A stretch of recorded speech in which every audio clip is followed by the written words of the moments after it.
Athletes' dalliance with poverty reaches off the track.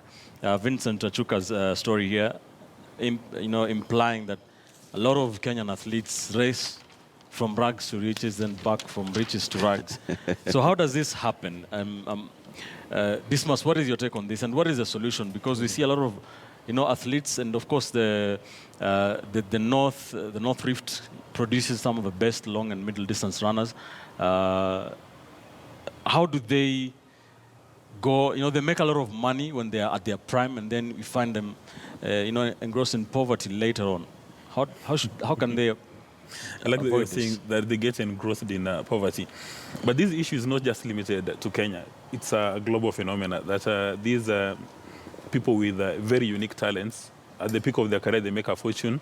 And if they're not careful, the money disappears within a second. I mean, it has happened with Tyson, with almost all the guys with talent.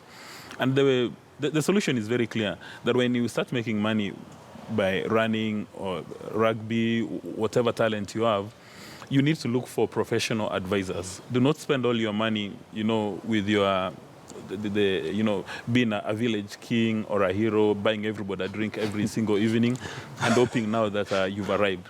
Because when you look at successful athletes, I mean, it's probably a good idea to discuss, like Paul Tergat is a huge success because he kept the company of serious advisors. Mm-hmm. So if you go for an Olympic or whatever competition it is, you come back with $1 million, look for a professional advisor.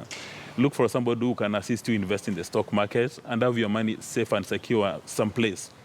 But the tragedy is, for majority of these people, especially when they're in their late 20s, they will get this money, and before you can say their name, they become the village heroes. So they're jumping from one nightclub to the other, from one club to another. They go to CMC, they go to DC Dobby, buying top-of-the-range cars, not knowing that at the end of the day, this money is going to disappear. And really, it points to financial illiteracy, and not only limited to these guys with talents, but essentially to majority of Kenyans, that our levels of financial literacy have been compromised, and we'd like to think in a group. You remember a few days ago, there was the business of quail business, some funny eggs, and we were moving in one direction. So it means that if you make this kind of money, when you come back to Nairobi, sit somewhere, okay, you can go to a five-star hotel so that you can enjoy maybe the 10%, but look for serious advisors, investment advisors. Take a bit of your money to the stock exchange. If you come from Kisii, go plant bananas. If you come from Rift Valley, go get some top-of-the-range cows. But rely on advisors. Do not rely on your friends whose only interest is to squander your resources. It's with you, the money. Yeah, that's number one. The number two, obviously, the Ministry of Sports needs to come up with those mentorship programs so that in the unlikely event that these athletes do not have this exposure, then they've got a place where they can go for advice, as it's best practice all over the world. All right. Mark, we have some of them who have invested well. In Eldoret, there are some commercial buildings owned by athletes. But on the other hand, we have so many of them that, is it a lack of financial literacy or a lack of education in general?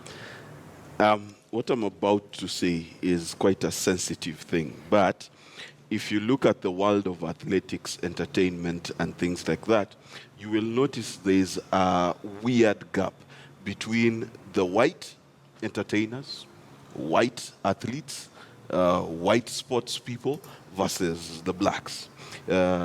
Tyson versus the white compatriots. You understand? Yeah. Now, you must understand that there's a cultural phenomenon with us as a people, Africans, by that I mean. When an African receives money or power, we assume we are immortal, and we assume that state of receiving money will last forever. This is our biggest flaw. We do not, in Africa, to go tell your dad to plan for his death is a serious taboo, okay?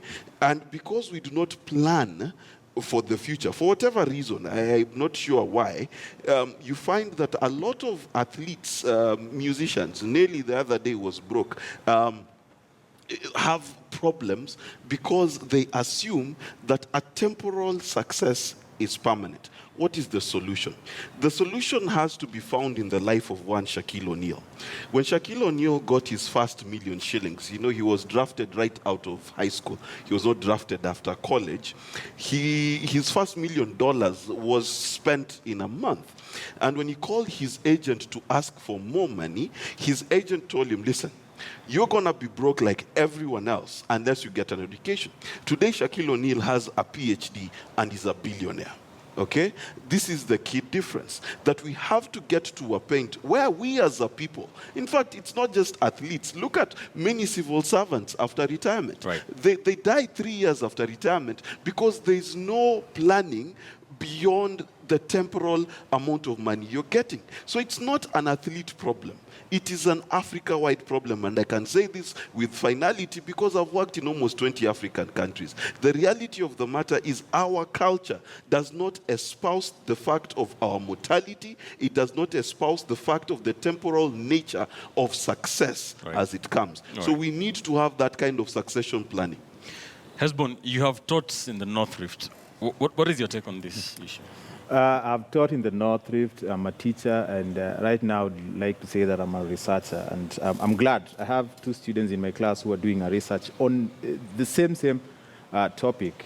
And I agree with Mark that it must have something to do with culture. But then I celebrate education, because education is the only avenue where we elevate ourselves to a situation where we can be a lot more prudent, a lot more diligent, and a lot more critical of the choices that we make.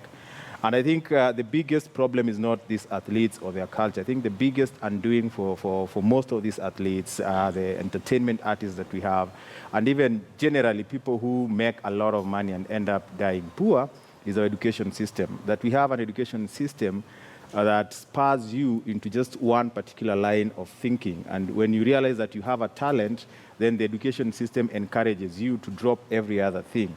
I think in